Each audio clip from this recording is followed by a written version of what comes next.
Hi, I'm Suzette Lindemuth, the Director of the Center for Ageless Living, and today we're going to be looking at the installation of the Living Wall.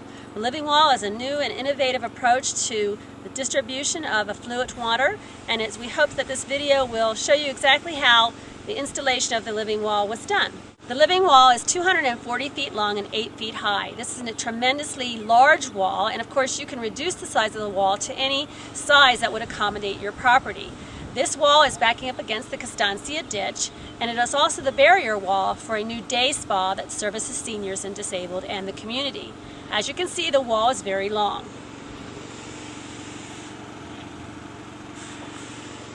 Okay, so to start with, we dug a ditch approximately 24 inches in depth, and we've now put in approximately 8 inches of 3/4 inch size gravel. We're now laying a 1.5 inch pipeline jet stream PVC piping, which will be our return line for the affluent water. The affluent water is treated and is distributed through a centralized treatment plant, and at that point it will go into a subsurface drip system of which it will carry the effluent water through and into the living wall and then return through this pipe. This pipe will now be buried with the remaining of the 3/4 inch pea gravel.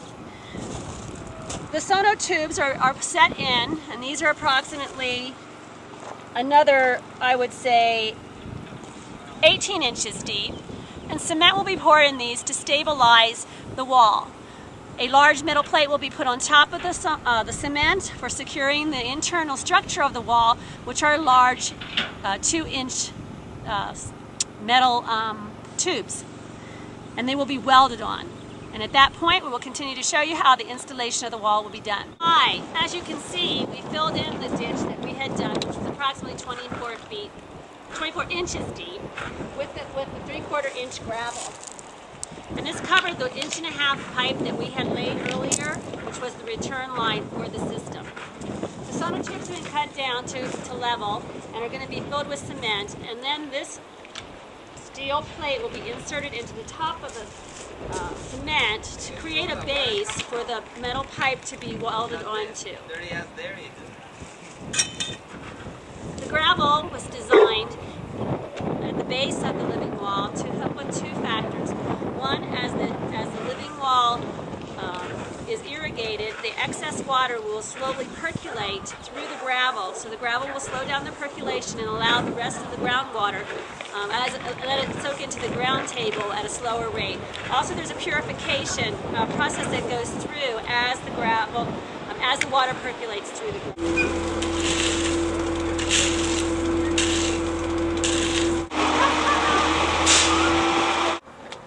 This is the second part of the living wall installation, and I want to talk a little bit about what we've constructed here.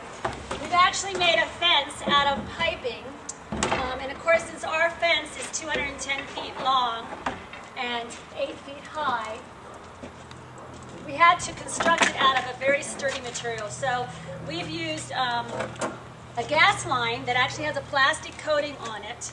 And you can see, as we're installing these blue pipes into this structure, this is forming the basis of the living wall. The pipe fence was constructed and welded using a gas line which has a plastic coating on it, and every joint was then taped with a plastic type taping to ensure the integrity of the wall. So what we're trying to do is make a wall that was sort of resistant to any kind of water. Corrosion and rust is something that would damage the interior of the wall, and this wall will be subjected to a lot of water usage. On the outside of the wall, we planted pyracanthrop because this is a barrier wall for a swimming pool, and we wanted to create a type of fencing on the outside of the wall that would create a rather deadly entrance for the public to come into. So we're trying to keep the public out on the outside of the fence and promote the inside of the fence as the living wall. So you can see that we've cut large 12-inch piping that will fit inside the fence, the interior of the welded fence. These are 12 feet high and 4 feet high. We have smaller, these are 6-inch wide, and then these are 12-inch wide, and this is blue irrigation plastic tubing. So we've cut them to fit in, and we're going to show you exactly how we started installing them. And we're packing them tightly so that the wall is very firm, because we don't want, once we pack these with soil and plants, we need to keep it extremely tight. So as you can see, that we've just forced the pipes into the wall.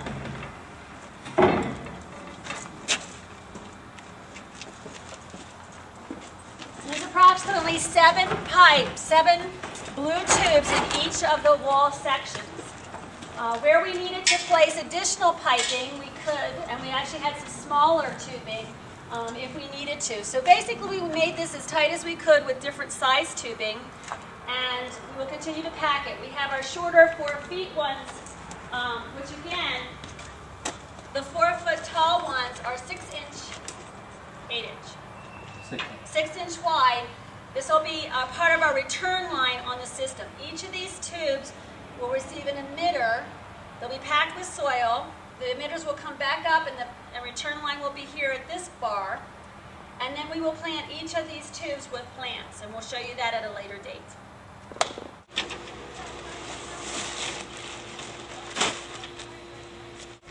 Each tube takes about 7 or 8 bags to fill it up, and then got to get down and put some more bags up on top of the tractor there.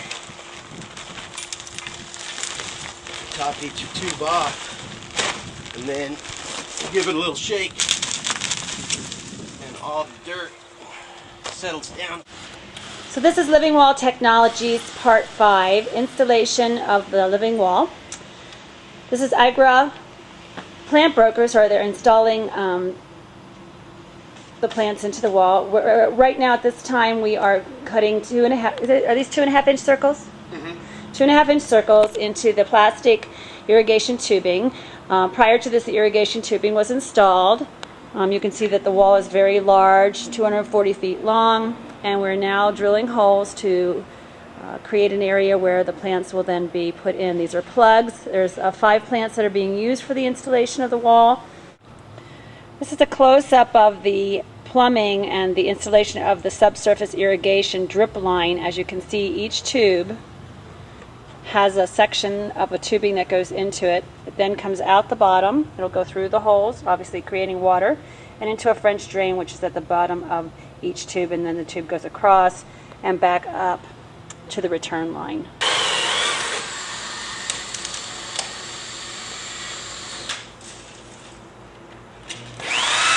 Okay, so this is Living Wall Technologies. This is the installation of a snap-in bushing.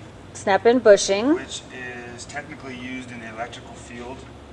We have catered it to use on the living wall, and it is doing 2 things. It's holding the water in from spilling out of the tube, as well as holding the dirt in, as well as holding the shade cloth nice and snug to the pipe.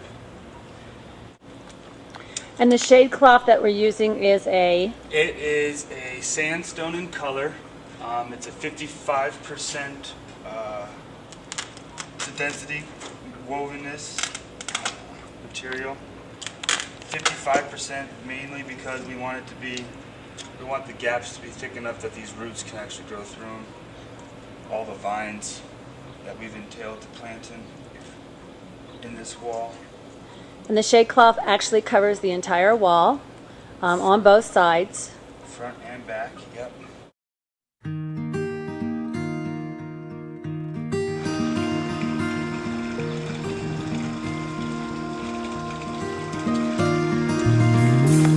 It really rejuvenates the living wall too. Still having irrigation problems on it. Really? A little bit,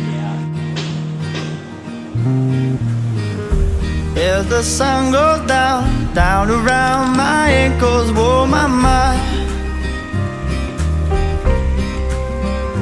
There's a sliver of light shaking through the night to my window.